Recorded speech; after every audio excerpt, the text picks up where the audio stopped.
여러분 안녕하십니까? 뉴스투데이 제주입니다. 토지 거래가 줄고 땅값 상승률이 낮아지면서 제주에 몰아쳤던 부동산 광풍이 진정 국면에 접어들고 있는 모양새입니다. 부동산 투기에 대한 단속이 강화되고 금리 인상이 예상되면서 부동산 시장은 점차 안정세를 보일 것이란 분석입니다. 김현선 기자의 보도입니다. 도내 한 부동산 중개업소. 매물이 나오기가 무섭게 거래가 이루어지던 토지 거래가 최근에는 크게 줄었습니다. 지난 여름부터 뜸해지기 시작하더니 투기성 대규모 토지 거래는 찾아보기 어려운 실정입니다. 토지 이용 규제가 굉장히 강화되다 보니까 좀 규모가 큰 토지들 같은 경우는 거래하기가 상대적으로 부담이 있어가지고 그런 측면에서 좀 거래가 굉장히 줄어드는 추세고. 올 들어 지난달 말까지 도내 토지 거래 실적은 6만 5천여 필지, 7만 200제곱미터로 지난해 같은 기간에 비해 필지는 2.7% 줄었지만 면적은 15%나 감소했습니다. 투기성 거래는 줄고 실수요 중심의 소규모 토지 거래 중심으로 변화한 것으로 풀이됩니다. 부동산 투기 행위가 줄면서 지가 변동률도 지난 1월 1.47%에서 6월에는 0.48%, 10월에는 0.34%로 점차 하향세를 보이고 있습니다. 수십 필지로 이렇게 분할해서 어떤 파는 행위라든가 이런 게 아니고 이제는 실수요자가 자기 그 기준에 맞는 그런 것으로 해서 분할을 해주고 있기 때문에 제도적인 면에서 근본적으로 좀 차단이 됐다고 그렇게 보여집니다.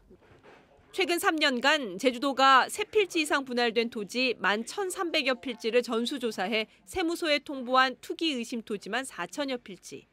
지난 2월부터는 기획부동산의 부동산 투기를 근절하기 위해 토지 분할 제한 지침을 시행하고 있습니다. 투기 행위에 대한 강화된 단속은 최근 발표된 미국의 금리 인상 기조와 맞물려 과열된 부동산 시장의 안정화 조짐을 예고하고 있습니다. MBC 뉴스 김현선입니다. 내년부터는 제2공항 건설 사업이 본격적으로 추진될 예정인데요. 제2공항에서 제주시와 서귀포를 연결하는 도로망이 확충될 예정이지만 최대 1조 원에 이르는 예산 확보가 관건입니다. 박주영 기자입니다. 성산읍 제2공항 건설과 함께 공항 이용객들의 접근성을 높이기 위해 제2공항에서 제주시와 서귀포를 연결하는 간선도로가 확충됩니다. 제주시와 제2공항을 잇는 간선 노선안은 5가지입니다. 먼저 첫 번째부터 세 번째 안은 기존 번영로 20km를 활용하고 나머지 15km에 이르는 2차선 구간은 4차로로 넓히는 안입니다. 네 번째 안과 다섯 번째 안은 중산간도로를 4차선으로 확대하고 일부 구간을 신설하는 안으로 공항까지 도달 시간을 줄일 수 있지만 사업비가 4천억 원 넘게 듭니다. 서귀포시와 제2공항을 잇는 노선안도 5가지. 첫 번째 안과 두 번째 안은 서성로 25km를 4차로로 확대하고 성읍 민속마을을 우회하는 도로를 신설하거나 성읍 민속마을에서 종점부를 신설하는 안입니다. 세 번째 안은 중산간도로를 최대한 활용하고 한남리에서 일출랜드까지 23km를 신설하는 안으로 공항 도달 시간이 37분으로 가장 짧지만 사업비는 가장 많은 6천억 원이 듭니다. 구토부하고 이제 기재부나 협의하는 과정에서 이제 어떤 접근성이라든지 경제성 분석이라든지 이런 것들이 검토가 돼서 이제 최적의 안으로 결정이 될 것으로 이제 저희들이 판단하고 있습니다. 하지만 공항 도달 시간의 효율성을 감안할 때 간선도로 확충 사업비가 최대 1조 원이 넘는 것으로 추산돼 정부의 예산 지원이 관건이라는 지적입니다. 제주도는 오는 29일까지 주민 의견을 들은 뒤 국토부와 협의해 구국도 도로건설안을 마련하고 기재부의 예비 타당성 조사를 거쳐 내년 11월에 확정 고시한다는 방침입니다. MBC 뉴스 박주연입니다. 제주시 탐라문화광장 조성 사업이 내년 2월 마무리됩니다. 제주도는 586억 원을 투자해 산지천 주변 4만 5천 제곱미터의 탐라 광장을 비롯한 광장 3곳과 공원 등을 조성하고 지하에 주차장 시설을 마무리하고 있다고 밝혔습니다. 제주도는 탐라 문화광장을 원도심 도시 재생 활성화 사업과 연계해 다양한 문화활동 공간으로 활용할 계획입니다. 관광객 1,500만 명의 제주로 유입되는 인구는 늘고 있고 경제 성장률도 5%를 유지하고 있습니다. 이렇게 겉으로 보이는 지표는 다른 지역에 부러움을 사고 있는데 정작 도민들이 체감하는 삶의 질은 더 팍팍해지고 있습니다. 이소연 기자의 보도입니다. 지난해 제주 지역 경제활동 참가율은 69.2%, 전국 9개 도 가운데 가장 높았습니다. 하지만 도내 상용근로자의 월 급여액은 229만 4천 원으로 전국 평균보다 63만 원 줬고 격차도 7년 사이 2배 가까이 벌어졌습니다. 부가가치율이 상대적으로 떨어지는 서비스업 관련 종사자와 단순 노무자의 그 비중이 상대적으로 높았습니다. 하지만 각 가정의 경제적 부담은 더 커졌습니다. 지난해 제주 지역 초등학생 1인당 월 평균 사교육비는 21만 2천 원으로 증가폭이 전국에서 가장 높았고 중학생과 고등학생도 꾸준히 증가했습니다. 가계 경제가 어려워지면서 전국에서 가장 높았던 출산율은 20년 만에 0.35명 감소해 경기도에 이어 가장 많이 줄었습니다. 사회 안전망도 열악합니다. 제주 지역 인구 10,000명당 무용고 사망자는 0.75명으로 전국 대비 3배나 높았고 노인여가 복지시설은 전국 평균의 절반 수준인 5.2개에 그쳤습니다. 어르신들을 돌보는 이런 시스템 같은 게 행정시에 있는 독거노인 센터밖에 없어요. 이런 것들은 많이 열악하거든요. 그래서 생활관리사들도 좀 대폭 좀 많이 확대를 시켜가지고 범죄 발생 건수는 인구 1,000명당 54.2건으로 역대 최대를 기록하는 등 급격한 경제 성장 속에 도민들의 삶은 더 어려워지고 있습니다. MBC 뉴스 이소연입니다. 최순실 씨 국정농단 사태와 경기 침체까지 겹치면서 나눔의 손길도 얼어붙고 있습니다. 그동안 꾸준히 이어져온 개인 기부마저 줄어들면서 온정이 필요한 이웃들은 당장의 추운 겨울이 걱정입니다. 김항섭 기자입니다. 심신이 불편한 성인 장애인 17명이 낮 시간에 생활하는 복지시설입니다. 원예와 수영, 승마 등 다양한 프로그램을 진행하고 있지만 운영비를 감당하기 힘든 상황.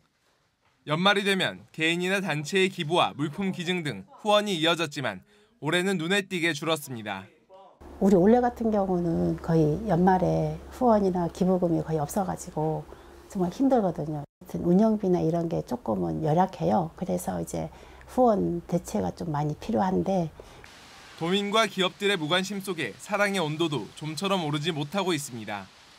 올해 모금 목표액 40억이 백도로 환산돼 온도탑에 표시되는데 모금이 시작된 지 한 달 정도 지났지만 온기가 예년 같지 않습니다. 지난해 같은 기간보다 모금액이 5천만 원 줄어들면서 사랑의 온도도 6도 낮은 24도에 그치고 있습니다. 사회적 분위기가 경직이 되다 보니까 기부나 총량을 올리는데도 조금 어려움이 없지 않아 있습니다. 올해는 목표액이 높고 또 지금 현재 실적은 낮은 편입니다. 국정농단 사태와 청탁금지법으로 사회 분위기가 경직되고 최악의 경기 침체까지 겹치면서 온정의 손길을 필요로 하는 이웃들이 추운 겨울을 보내야 할 처지에 놓였습니다. MBC 뉴스 김항섭입니다.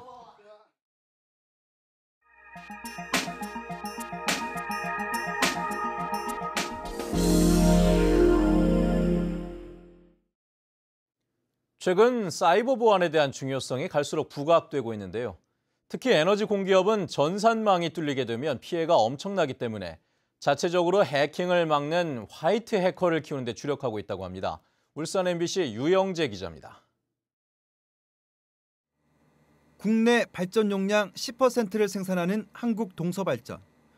사이버 재난안전센터 관제요원들이 해킹 공격을 차단하기 위해 쉴 틈 없이 분주합니다. 회사 기밀을 빼내기 위한 악성 코드와 해킹 메일 공격이 하루에만 6만 건이 넘기 때문입니다. 회사 각 부서와 발전소 시설엔 이른바 해커 잡는 해커인 화이트 해커 40명이 포진하고 있습니다. 사이버 안전센터에서 놓칠 수 있는 해킹 시도를 다시 점검하는 겁니다. 사전에 주기적으로 취약점을 점검하고 모니터링하고 있습니다. 그래서 취약점을 먼저 개선을 하려고 노력하고 있고요. 2004년 한수원 서버 해킹으로 원전 관련 도면이 유출된 이후 에너지 공기업들이 앞다퉈 화이트 해커 육성에 나섰습니다. 그 결과 국내 각종 보안 경진 대회에서 에너지 공기업들이 정부 부처와 금융기관을 제치고 우수한 성적을 거두고 있습니다. 안정적 전력 공급이 최우선 임무인 만큼 앞으로도 자체 화이트 해커 양성에 힘을 쏟고 지자체와 지역 공공기관에도 관련 기술을 전파할 예정입니다. 갈수록 지능화되는 사이버 해킹이 활개칠수록 화이트 해커의 중요성도 부각될 전망입니다. MBC 뉴스 유영재입니다.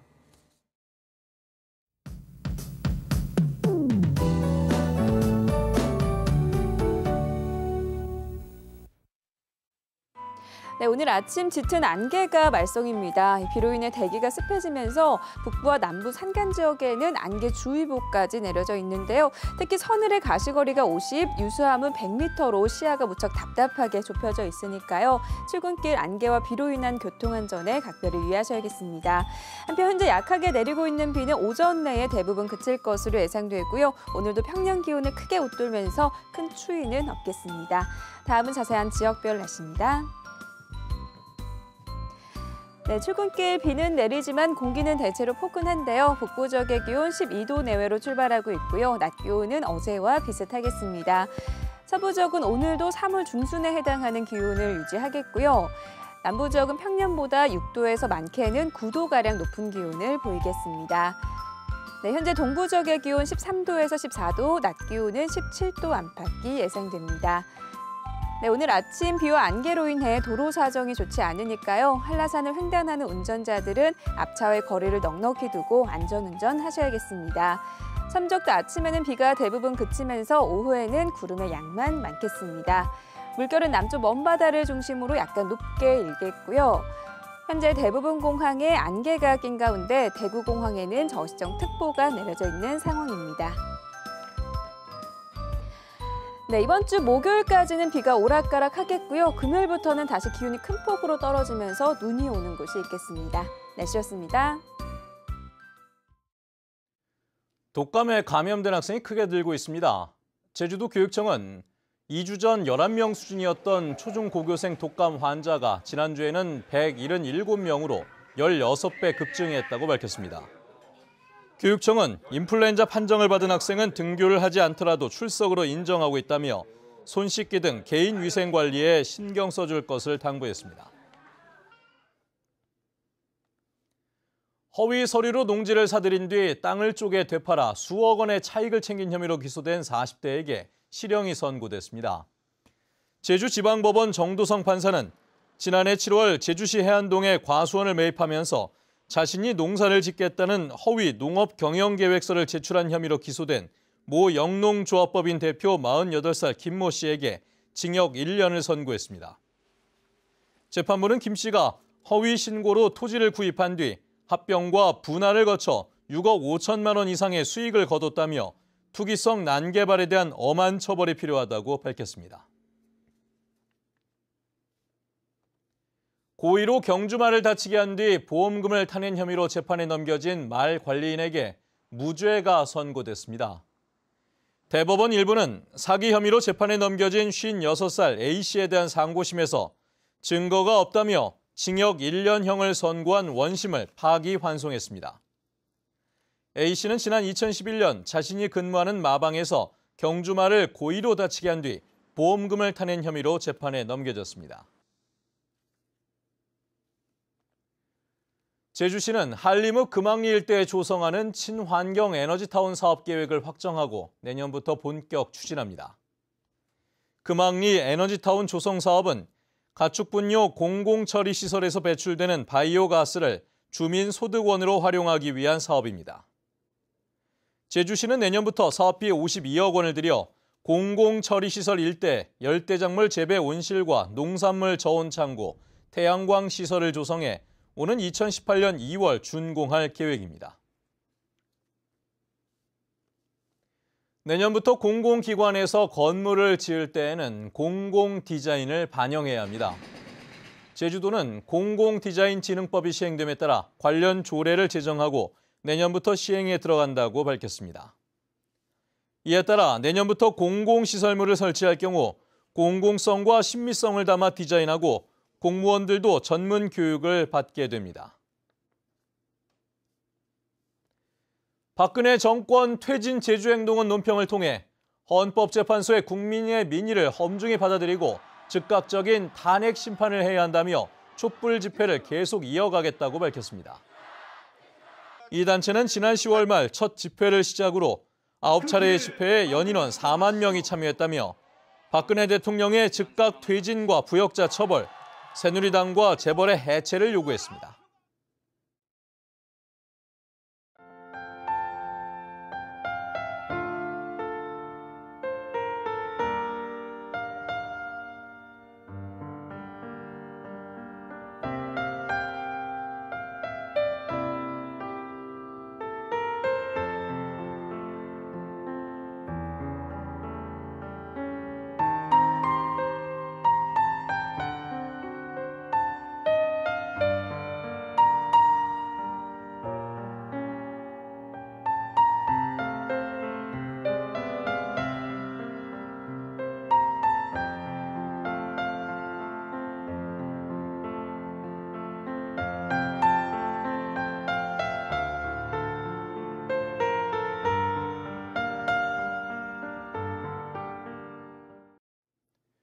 네, 뉴스투데이 제주를 마칩니다. 시청해주신 여러분 고맙습니다.